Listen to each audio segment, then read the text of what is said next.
Good morning, everyone. My name is Dean Brouder. I'm the Drug and Alcohol Resource Coordinator for Methuen Public Schools. And this is the third show of Let's Talk with Dean Brouder this year. And today's guest, I'm very excited to have Shane Godick. Shane Godick is a 5-year SAD member, and he also has a very interesting story to tell. So welcome, Shane. Thank you for coming on my show. Thank you for having me. So when I say a 5-year SAD student, what does that mean?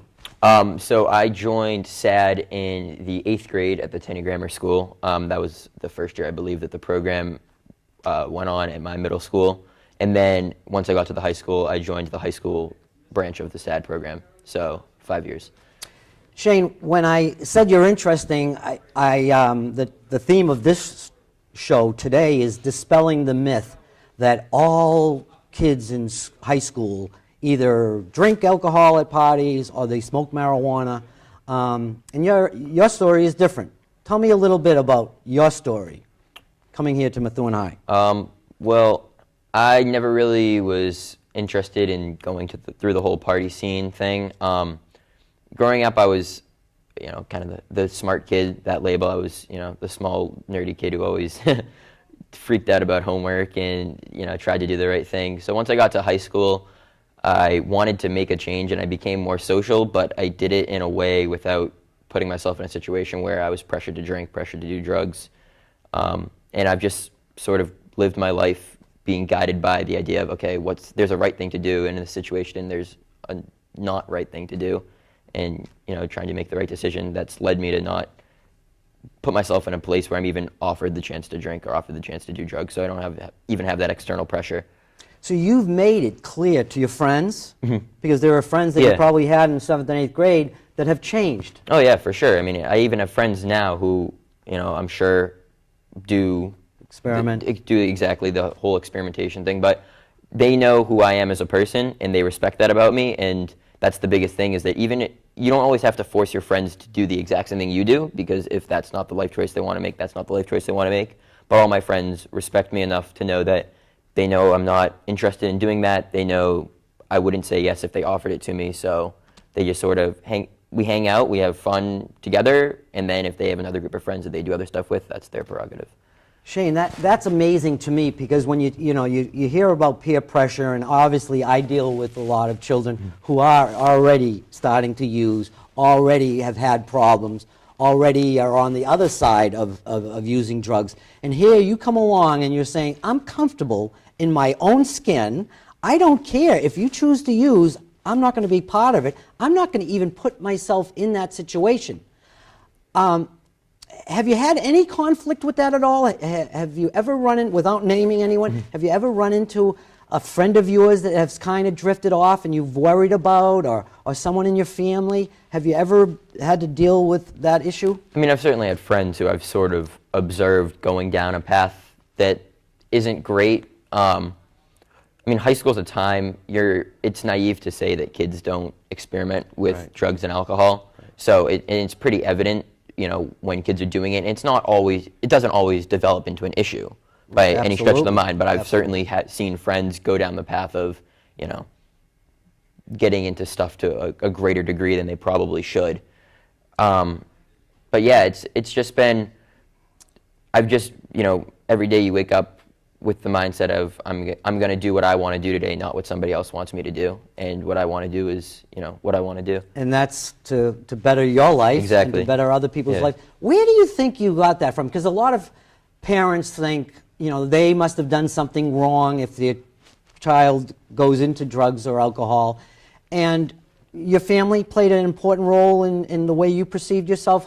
Talk a little bit about your family. I think what's helped me the most is my parents don't really try to be as controlling as some other parents are. I find that a lot of times the kids who go out and try to be, do the rebellious thing is because the parents put them under lock and key. And my parents never really liked that. They always encouraged me to pursue whatever I wanted to pursue, to, you know, make friends, be social, get out there, you know, put myself out there, develop my identity, you know. And by being there for me and knowing that they're there for me unconditionally, it's allowed me to, you know, as you say, become comfortable in my own skin. Yeah. And so as I've grown older, my parents have still had that same mindset of, okay, if you want to go hang out with those friends, I've trusted in you that you're not going to do something stupid or not going to do something irresponsible. So that's sort of given me, it's sort of taken away the incentive of, okay, I have to go out and do something. Be a rebel. Be a rebel, Yeah. exactly, because Yeah. my parents, you know, they're already telling me to do what I want to do anyway, so that sort of helped me along the process. And so, in a strange way, your parents felt enough respect for you, and they were able to give you some freedom. Now, granted, you've made a lot of wonderful choices. It would be a little interesting to see if you know, exactly. but you're obviously not perfect. But I mean, that's a wonderful relationship to have with your parents. Where It is. I have found in my history dealing with adolescents that many of them go into this phase where they don't tell their parents the truth. They go into this lie, partial lie by omission. But back to your identity. You shaped your identity around being healthy. You're involved in sports. Yes. You've been in the band for how long? I did band freshman, sophomore, and most of junior year. I'm not in band anymore. Okay.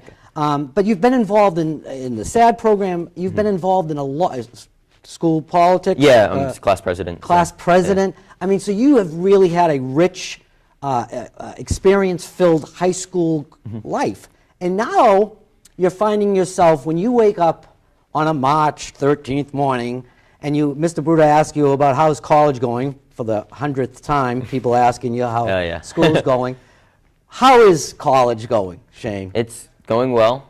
I applied to 6 schools. I've heard back from 2 so far, waiting to hear back from the other 4, hopefully in the next couple of weeks.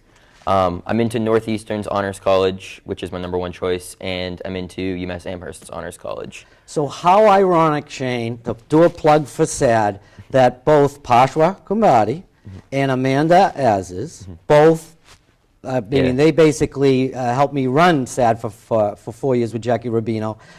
Pashwa is in Northeastern. He's in San Francisco now in his junior year doing some entrepreneurship stuff. And Amanda just finished the honors program at UMass Amherst.